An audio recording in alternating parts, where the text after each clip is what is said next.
गुरु ब्रह्मा गुरु विष्णु गुरुदेवो महेश्वरा गुरु साक्षात् परब्रह्म तस्मै श्री गुरुवे नमः। ओम श्री गणेशाय नमः। बोले शंकर भगवान की जय, बोले गौरा मैया की जय। हर हर महादेव। देवताओं सहित ब्रह्मा जी का विष्णु लोक में जाकर अपना दुख निवेदन करना और श्री विष्णु का उन्हें शिव से क्षमा मांगने की अनुमति देना और उनको साथ लेकर कैलाश पर जाना और भगवान शिव से मिलना। नारद जी कहते हैं, विधात महाप्रयाग, आप शिव तत्व का साक्षात्कार कराने वाले हैं। आपने बड़ी अद्भुत और रमणीय शिवलीला सुनाई है। और फिर वीरभद्र जब दक्ष के यज्ञ का विनाश करके कैलाश पर्वत पर आए तब क्या हुआ। ब्रह्मा जी कहते हैं, रुद्रदेव के सैनिकों ने जिनके अंग भंग कर दिए गए थे, वे समस्त पराजित देवता और मुनि उस समय मेरे लोक में आए और वहाँ मुझ स्वयंभू ब्रह्मा जी को नमस्कार किया, बारंबार उनका सत्वन किया और अपने कलेश को पूर्ण रूप से सुना दिया। जो उनको पीड़ा मिली थी उसको पूरी तरह से सुना दिया। उसे सुनकर पुत्र शोक से पीड़ित हो गए। तो ब्रह्मा जी जो थे वो उनको अपने पुत्र के बारे में सुनकर बहुत दुख हुआ कि दक्ष का वध कर दिया गया है। फिर मैंने भक्ति भाव से भगवान विष्णु का स्मरण किया। इससे मुझे समुचित ज्ञान प्राप्त हुआ। देवता और मुनियों के साथ में विष्णु लोक में गए और वहाँ जाकर भगवान विष्णु को नमस्कार किया और बहुत स्तोत्रों द्वारा उनकी स्तुति भी की और उनसे अपना दुख बताया। देव, जिस तरह से यज्ञ पूर्ण हो और यजमान जीवित हो जाएं और समस्त देवता मुनि सुखी हो जाएं, वैसा कोई उपाय कीजिए। देव रमानाथ, देव सुखदायक विष्णु, हम देवता आपकी शरण में आए हैं। ब्रह्मा जी की बात सुनकर लक्ष्मीपति विष्णु, जिनका मन सदा शिव में लगा रहता है, जिनके हृदय में कभी दीनता नहीं आती, शिव का स्मरण करके इस प्रकार कहते हैं। श्री विष्णु कहा, देवताओं परम समर्थ तेजस्वी पुरुष से कोई अपराध बन जाए तो भी उसके बदले में अपराध करने वाले मनुष्य के लिए वह अपराध मंगलकारी नहीं हो सकता। सारे देवता परमेश्वर शिव के अपराधी हैं, क्योंकि इन्होंने भगवान शंभु का यज्ञ भाग नहीं दिया। अब तुम सब लोग शुद्ध हृदय से फिर से वह शंभु को प्रसन्न करने के लिए उनके पैर पकड़ लो और उन्हें प्रसन्न करो, क्षमा मांगो। भगवान कुपित होने पर भी सारा जगत नष्ट हो जाता है।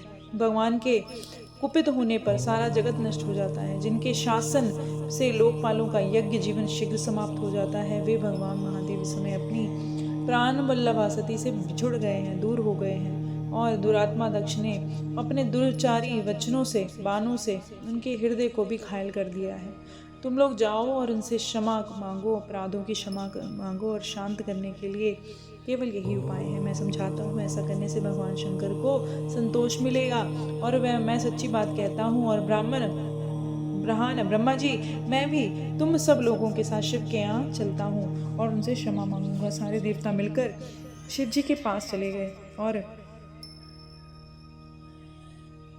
उस पुरी के पास बहुत खुशबू आने वाला वन था और जो देवताओं की दृष्टि में आया, सबने सारे वृक्षों को हरा भरा देखा और सुगंध फैलाने वाले सुगंधित नामक कमल देखे जिसमें से खुशबू आती थी। बाहरी भाग में नंदा और अलकनंदा, दो पावन दिव्य सरिताएं नदियां बह रही थी और दर्शन मात्र से प्राणियों के पाप हर लेती हैं।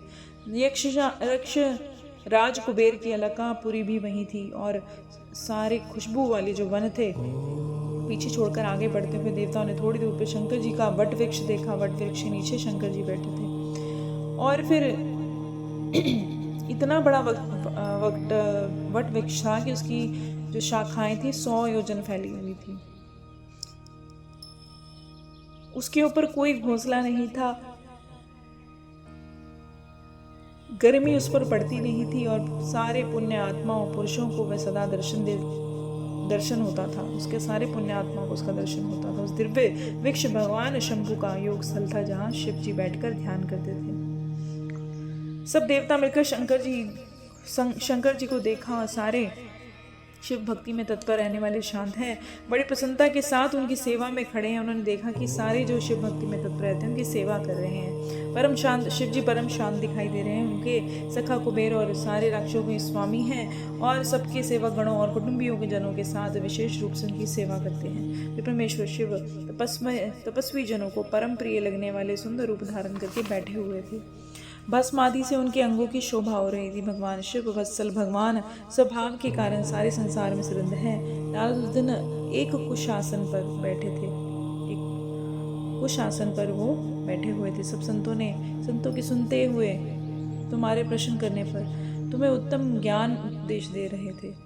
वे बायां चरण अपनी दाईं जांघ पर और बायां हाथ अपने घुटने पर रखकर बैठे थे और कलाई में रुद्राक्ष की माला डाले सुंदर तर्क मुद्रा में विराजमान थे। इस रूप में भगवान शंकर का दर्शन करके उस समय विष्णु आदि सारे देवताओं ने हाथ जोड़कर उनको मस्तक झुकाया, प्रणाम किया और भगवान विष्णु को आया देखकर भगवान रुद्र उठकर खड़े हो गए। उन्होंने सिर झुकाकर उन्हें प्रणाम किया। फिर विष्णु आदि सारे देवताओं ने भगवान शिव को प्रणाम किया और उन्होंने मुझे नमस्कार किया। और ठीक उसी तरह से जैसे लोगों को उत्तम गति प्रदान करने के लिए भगवान विष्णु प्रजापति कश्यप को प्रणाम करते हैं, देवताओं, सिद्धों, गणाधीशों और मनुष्यों से नमस्कृत स्वयं भी श्री विष्णु और मुझको प्रणाम करके भगवान शिव से श्री हरि ने आदरपूर्वक वार्तालाप किया। मतलब उन्होंने सारे जितने भी देवता हैं सबकी तरफ अपना सिर हिलाया और सबका परिणाम स्वीकार भी किया और